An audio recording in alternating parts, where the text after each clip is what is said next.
জয় শ্রীকৃষ্ণ।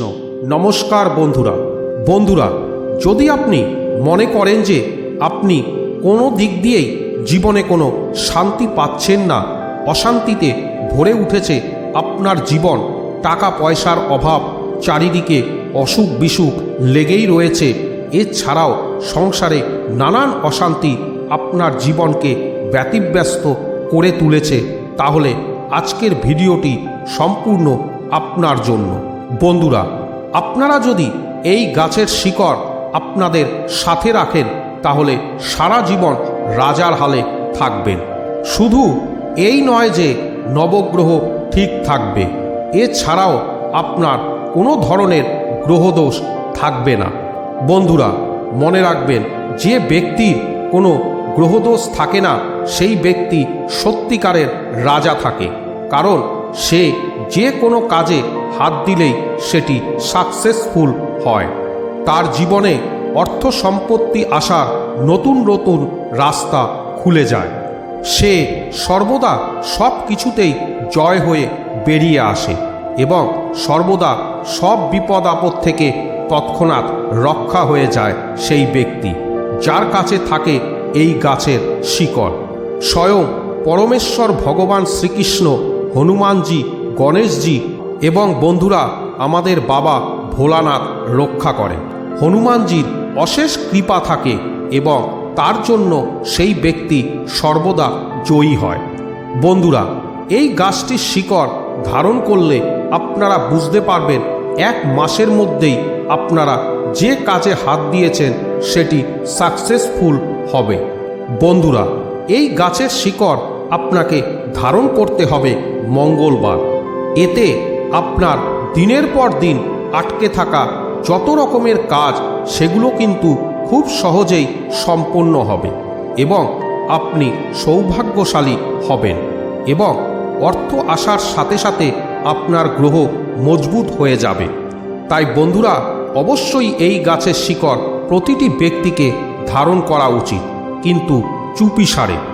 অর্থাৎ এই কথাটি কিন্তু আপনি কাউকে প্রকাশ করতে পারবেন না যে আপনি এমন কোনো গাছের শিকড় ধারণ করেছেন যার জন্য আপনার বিজনেস, আপনার চাকরি জীবন, আপনার পড়াশোনা, আপনার আয় উন্নতি ধীরে ধীরে বেড়ে উঠেছে।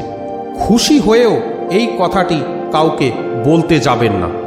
বন্ধুরা, মান্য করা হয় যদি এ কথাটি আপনি বলেন যে আমি ধারণ করেছি সেটা, তাহলে কিন্তু তার পাওয়ার কমে যায়, কারণ প্রতিটি মানুষের কুনজর প্রচুর পরিমাণে পাওয়ারফুল।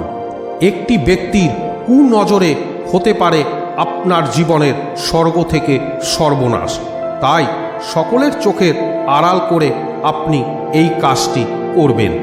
যদি সন্তানের মা আপনি হয়ে থাকেন তাহলে আপনি নির্ভয়ে আপনার সন্তানদের বা স্বামীকে আপনি পড়াতে পারেন।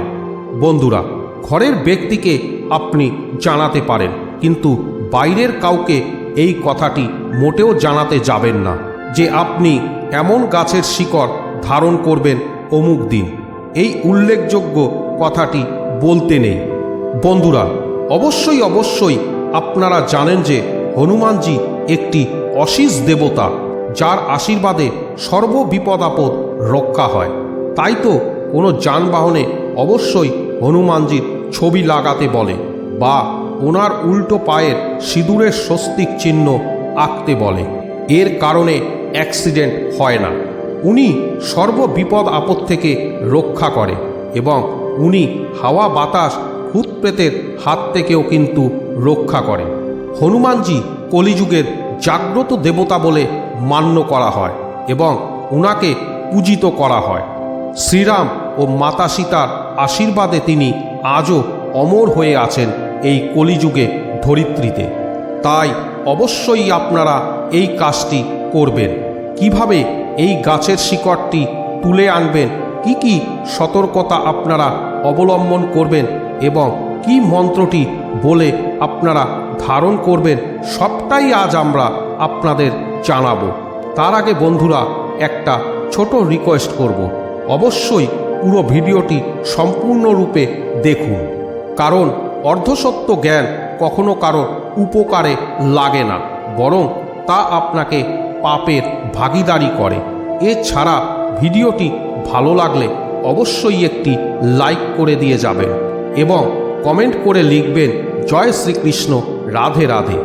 এতে আত্মার শক্তির সাথে সাথে আপনাদের জীবনে সর্বসংকট পরিবার থেকে রক্ষা হবে।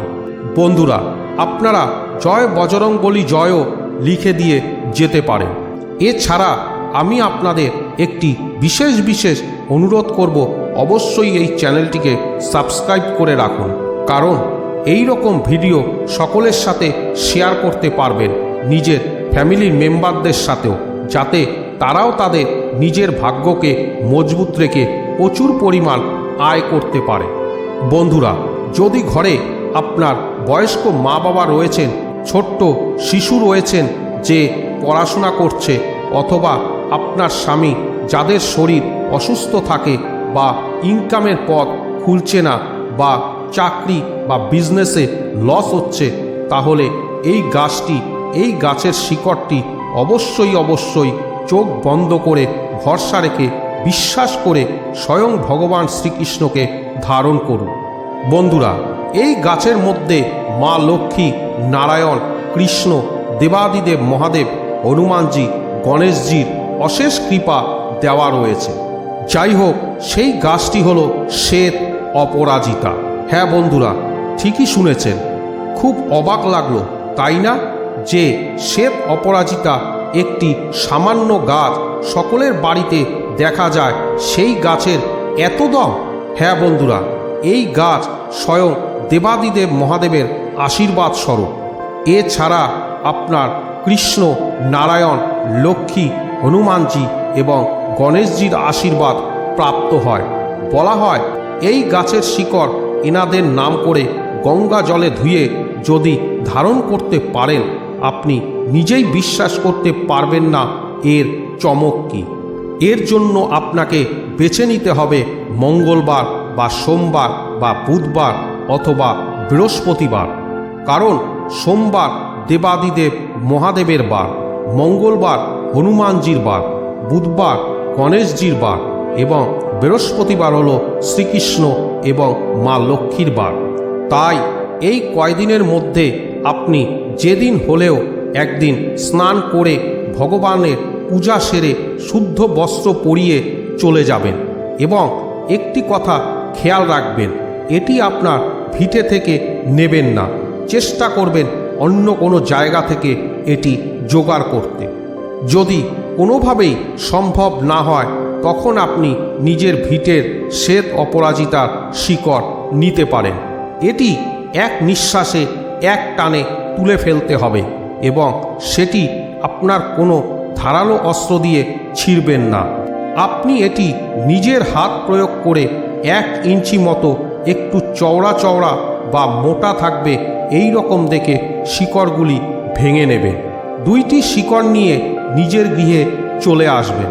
আসার পর আপনি এটিকে ভগবান দেবাদিদেব মহাদেবের পায়ে, শ্রীকৃষ্ণর পায়ে, হনুমানজির পায়ে এবং গণেশজির পায়ে ঠেকিয়ে নেবেন এবং মা লক্ষ্মীর পায়ে ঠেকিয়ে বাবা নারায়ণের পায়ে ঠেকিয়ে নেবেন এবং বলবেন, হে প্রভু, যেন ধনধান্যে সুখ শান্তি ও সমৃদ্ধিতে ভরে যায় আমার জীবন এবং অর্থনৈতিকের উন্নতি যেন ঘটে এবং আমার আটকে থাকা কাজকর্ম সব যেন সুভাবে সুদিক থেকে সব যেন ঠিক হয়ে যায় এবং সব কাজে যেন আমি সফলতা লাভ করতে পারি এবং আমাকে সর্বসংকট আপদ বিপদ থেকে রক্ষা করবেন এবং আমাকে ব্ল্যাক ম্যাজিক এবং কালো জাদু যদি কেউ করে থাকে তার থেকেও রক্ষা করবেন।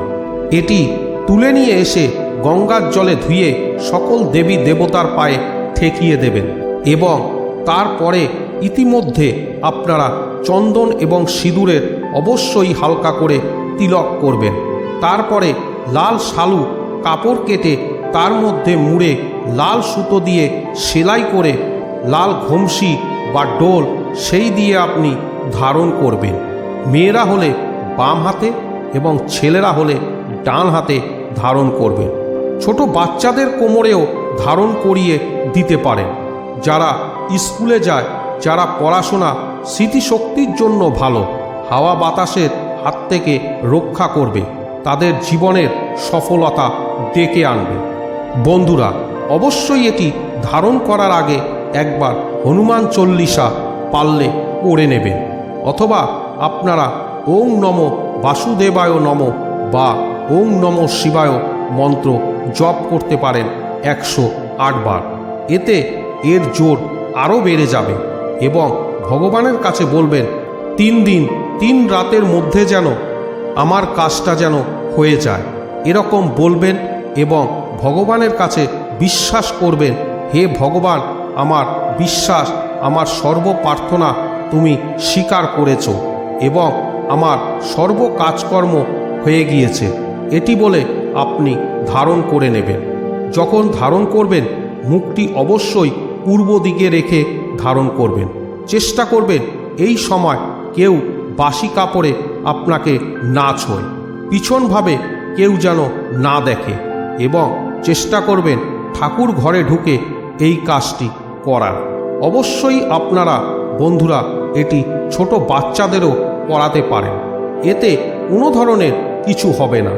অনেকে ভাবে যে বাচ্চার নজর লাগছে, হাওয়া বাতাস লাগছে, পড়াশোনা হচ্ছে না, এতে কিন্তু এই গাছটির শিকড় অনেক ভালোভাবে কাজ করে। আশা রাখব আজকের ভিডিওটি সম্পূর্ণরূপে দেখেছেন এবং এই তথ্যটি আপনাদের অনেক অনেক কাজে লাগবে। তাই অবশ্যই একটি লাইক করে কমেন্ট বক্সে জয় শ্রীকৃষ্ণ, রাধে রাধে অবশ্যই লিখে দেবেন। দেখা হবে পরবর্তী ভিডিওতে। সবাই সুস্থ থাকবেন, ভালো থাকবেন। ভগবানের কৃপায় আপনাদের ঘর সংসার গৃহস্থ জীবন সুখে শান্তিতে ধন সম্পত্তিতে যেন ভরে ওঠে। ধন্যবাদ বন্ধুরা, রাধে রাধে। তা বন্ধুরা, আজকের ভিডিওটি কেমন লাগলো কমেন্ট করে জানান। সব শেষে আজকের প্রশ্নটি হলো, ভগবান শ্রীকৃষ্ণ কংসকে কোথায় হত্যা করেছিলেন? বৃন্দাবন, দ্বারকা, মথুরা? নমস্কার বন্ধুরা, আজ এ পর্যন্তই। আজকের ভিডিওটি ভালো লাগলে একটি লাইক করুন। এরকমই পরবর্তী ভিডিওগুলোতে নানা জানা অজানা তথ্য পেতে চ্যানেলটিকে সাবস্ক্রাইব করে রাখুন। ধন্যবাদ।